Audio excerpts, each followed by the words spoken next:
an ab workout for you. It's going to be 6 exercises in total, 1 minute each. Go through all 6, then rest a minute and repeat. I did it 3 times and it was pretty good. So there you go. And I'm going to walk you through all of them. One thing I want you to think about while you're doing this is the what's the word? Is alignment. That's not the word I'm looking for.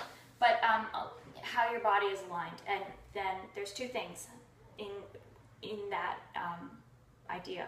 The first being that you keep your pelvis tucked under. So if we start by looking at how, here we go. We look at how we normally kind of stand right here. It's not too bad, but my center of mass is back a little ways. It's back further than it should be. So I'm going to tell you to tuck your pelvis under. So if you think about your pelvis right here as like a bowl of soup, you want to tuck it under. Right now, my bowl of soup is precariously close to spilling out the front. I want to tuck my pelvis under, and now I'm level. And keeping your hips level as well will help with that. And that will allow me to strengthen right in my middle abdomen and pull upwards. That will avoid a crunching in your lower back, which you definitely do not want. If you are feeling that, stop, tuck under, and pull up like that.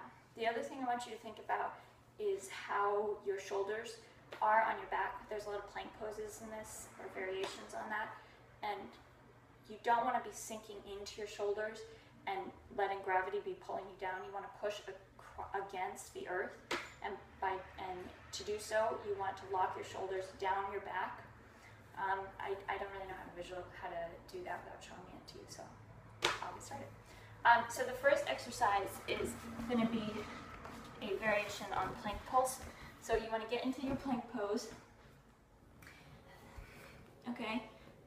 And yeah, my back looks okay. It's got a straight line. My butt's not up like that. You don't want that. But I'm down. But you see how my shoulders are kind of coming up towards my ears? You don't want that. So if I do it again, if I get into it like this and bend my elbows, push against the ground, so I feel like I'm pushing up right now. And then I get into my plank pose.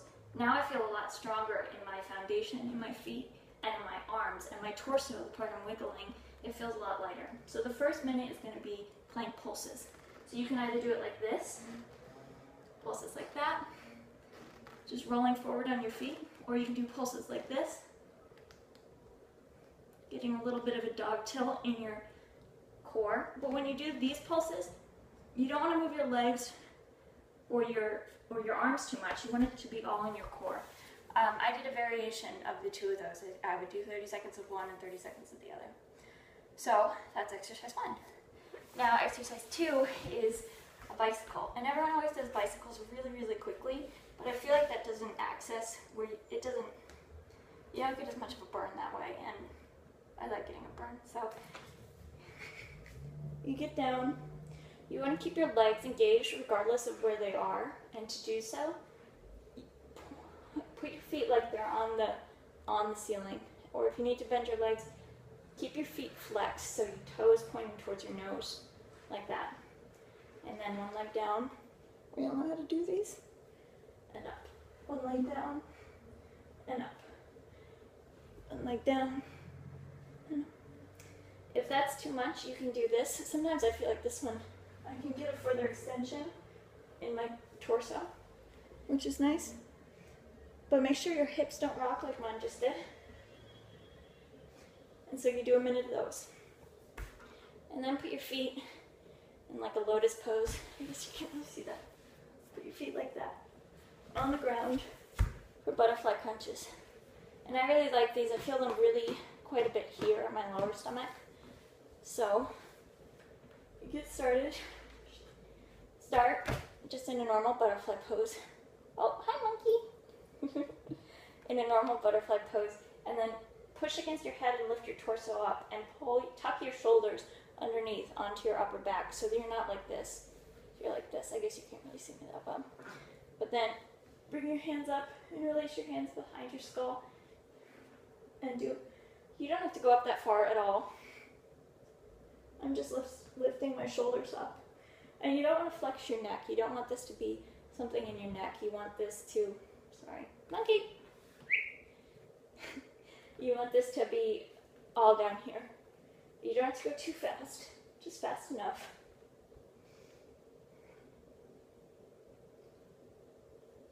If it helps, you can exhale on the going up and then inhale going down. That would be helpful. So.